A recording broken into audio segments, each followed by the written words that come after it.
Bonsoir chez vous et merci de répondre à ces rendez-vous d'actualité consacrés à l'actualité de la femme. Sans plus tarder, découvrons les sommaires de cette édition.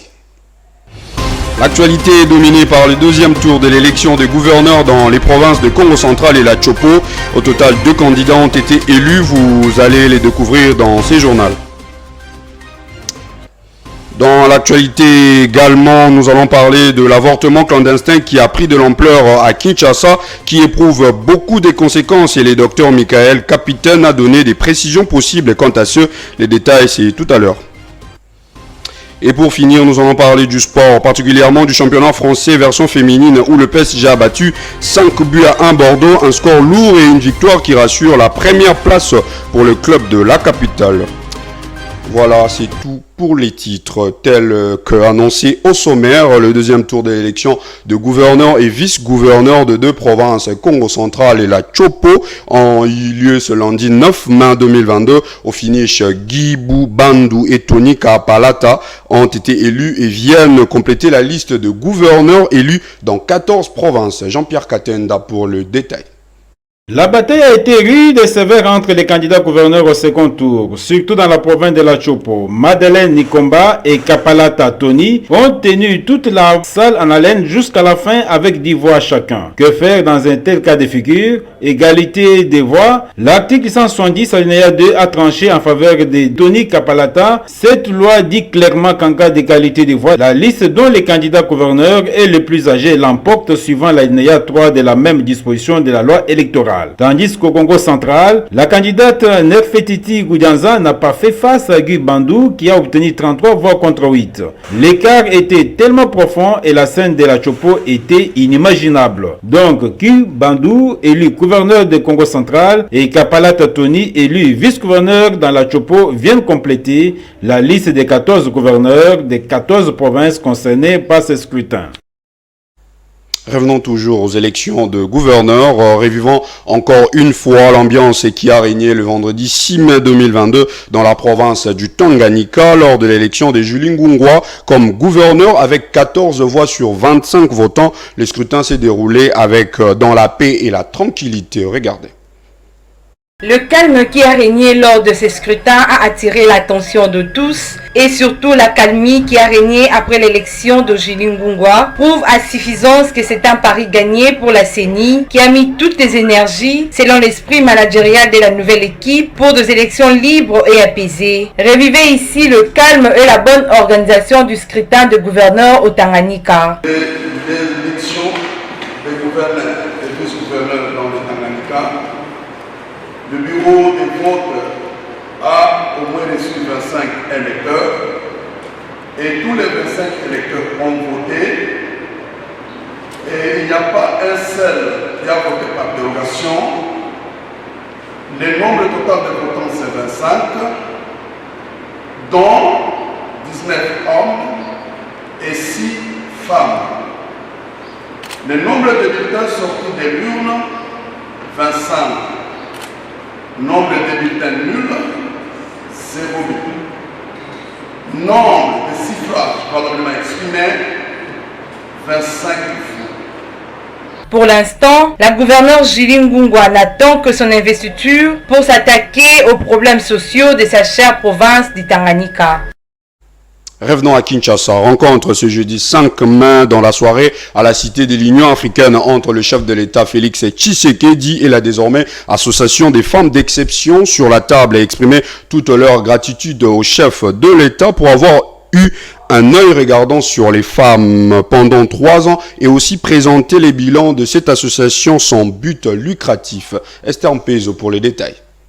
Le mouvement Femmes d'Exception n'a pas attendu longtemps pour s'organiser et se mettre à la page. Le jeudi 5 mai, ces femmes, dont Magui Mbuku Muzembe, patronne de Pour l'Info, conduite par Annie Maudit, ont été reçues par le président de la République. 2 points majeurs font l'objet de cette rencontre. Primo, confirmer au chef de l'État que le cadre consultatif Femmes d'Exception devient une association Femmes d'Exception du Congo, FEDEC en cycle, sur sa demande lors des précédentes rencontres. Segundo, présenter le bilan de 3 dernières années depuis 2019 jusqu'à ce jour du cadre consultatif Femmes d'exception devenu à ce jour une association. Ces femmes ont profité de l'occasion pour remercier le chef de l'État qui en 3 ans a eu un regard particulier sur la femme congolaise en général par des nominations dans des postes stratégiques et dans le gouvernement. Annie Maudit, porte-parole de la délégation des femmes d'exception. Nous lui avons présenté les bilans, c'est ce qu'il a pu réaliser. À titre d'exemple, la nomination des femmes à la tête des institutions, à l'exemple de la Banque centrale,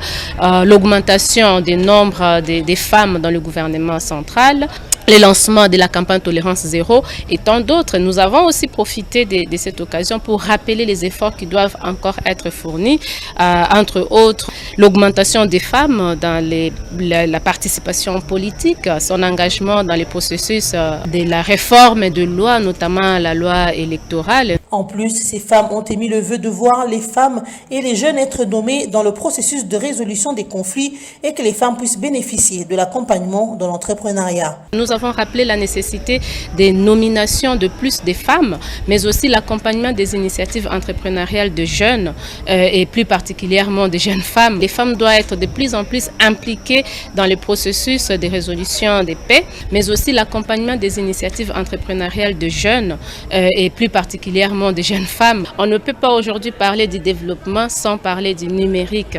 Et ça, parmi les femmes, il y a déjà une femme qui gère l'agence provinciale de développement du numérique de Kinshasa et le chef de l'État s'est engagé aussi à promouvoir et à investir plus d'efforts dans ce secteur-là. Très attentif, Félix-Antoine Tshisekedi, chef de l'État, a promis de toujours accompagner les femmes regroupées au sein de l'ASBEL, Femmes d'exception.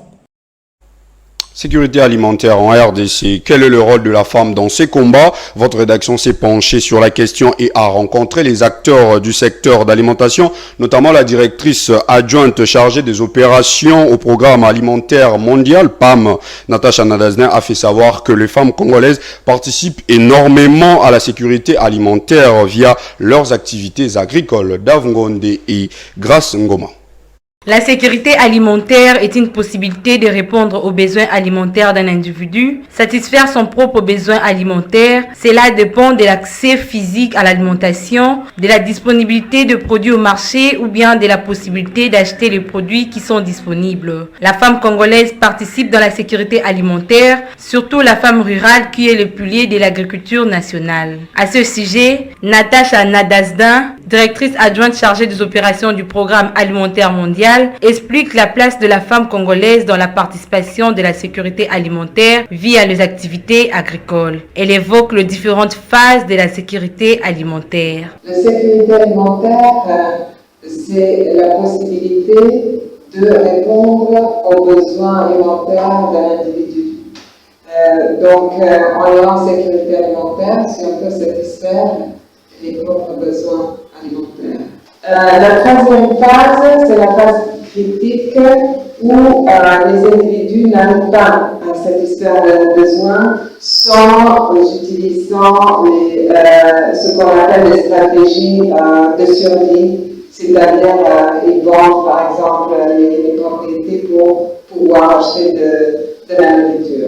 En ce qui concerne la sécurité alimentaire, retenons que le PAM s'investit en accord avec ses partenaires afin de former les femmes productrices dans le cours d'alphabétisation pour le rendre plus habile dans leur travail. Ainsi dit, pour résoudre les problèmes de sécurité alimentaire au pays de Félix Tshisekedi, Natacha Nadaznin préconise une grande production nationale, mais aussi la possibilité de la transformation et de conservation de nourriture avec le concours de bonnes infrastructures de base pour l'écoulement de produits et l'accès aux différents marchés du pays. Pour elle, l'offre et la demande doivent être synchronisées.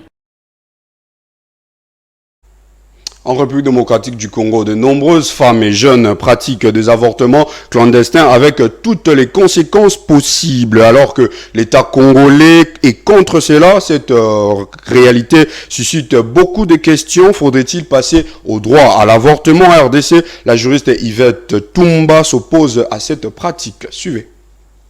entre le droit à l'avortement en République démocratique du Congo. La juriste et chef des divisions de la régie des voies aériennes à l'aéroport international d'Injili à Kinshasa, lors d'un entretien nous accordé, a martelé sur les non-autorisations à l'avortement. Pour elle, multiples conséquences sont liées à cette pratique. Elle évoque aussi non seulement la loi congolaise qui n'autorise pas l'avortement, mais aussi des valeurs chrétiennes. L'avortement étant une interruption spontanée des grossesses peut être volontaire, autrement appelée une fausse couche, mais aussi volontaire. Ces derniers, selon Yvette Tumba, ressort 3 cas qui sont l'avortement provoqué par un médecin en cas de malformation sur le fœtus, l'interruption d'une grossesse issue d'un viol ou d'un inceste et l'avortement clandestin pour éviter la honte. Qu'à cela ne tienne, l'avortement reste un crime face à la loi mais également vis-à-vis des dieux, a dit Yvette Tumba. La conception que nous avons de ce genre d'avortement, c'est que, premièrement, c'est un crime contre l'humanité. C'est un péché que de porter le sang entre ses mains d'un innocent qui ne t'a pas demandé de venir au monde. Et parce que toi tu as honte, tu t'en vas rapidement vouloir expulser. Cependant, Yvette Tumba reconnaît que les jeunes filles congolaises pratiquent des avortements clandestins avec l'aide de certains médecins cupides et irrespectueux de leur déontologie médicale. Elle propose ainsi des possibilités aux autorités du pays pour éradiquer plus ou moins cette pratique. Pour nos autorités, je ne sais pas, le ministre de la Santé s'il nous écoute, je ne sais pas, est-ce qu'il y a un répertoire de tous ces centres-là dans ce pays? Peut-on répertorier les centres qui se trouvent dans la commune de Béné, dans la commune de Massina, peut-on les répertorier et savoir réellement ce qu'ils font qu'on pratique? Quant à nous, nous leur demandons de trouver un critérium un peu très dur à atteindre. Retenons que le code pénal de la République démocratique du Congo interdit l'avortement, malgré qu'un article du code des déontologies médicales le permet dans les strictes circonstances. Parlons santé précisément des avortements non médicalisés et clandestins, un phénomène qui prend de l'ampleur à Kinshasa et qui constitue une menace pour la santé et le bien-être des jeunes filles de la RDC. Pour savoir plus sur les conséquences liées à cet acte, notre experte en santé a rencontré le docteur Michael Capitaine, médecin interne du centre médical mère et enfant de Barumbu. Ornella Ngonga pour les détails. Les avortements non médicalisés ou non sécurisés constituent une menace pour la santé et le bien-être de nombreuses femmes et jeunes filles. Et le nombre de cas ne cesse de se multiplier en RDC. Le docteur Michael Capitaine Kamwanga, médecin interne du centre médical mère et enfant de Barumbu, a fait savoir que les avortements non médicalisés entraînent de graves conséquences pour la santé, dont certaines peuvent être mortelles. C'est dangereux d'avorter. Il y a beaucoup de conséquences liées à l'avortement. Immédiatement, l'avortement, on peut avoir la perforation de l'utérus, que nous appelons communément matrice, qui peut se traduire à des hémorragies cataplasmiques et jusqu'à ça suivre à la mort immédiatement.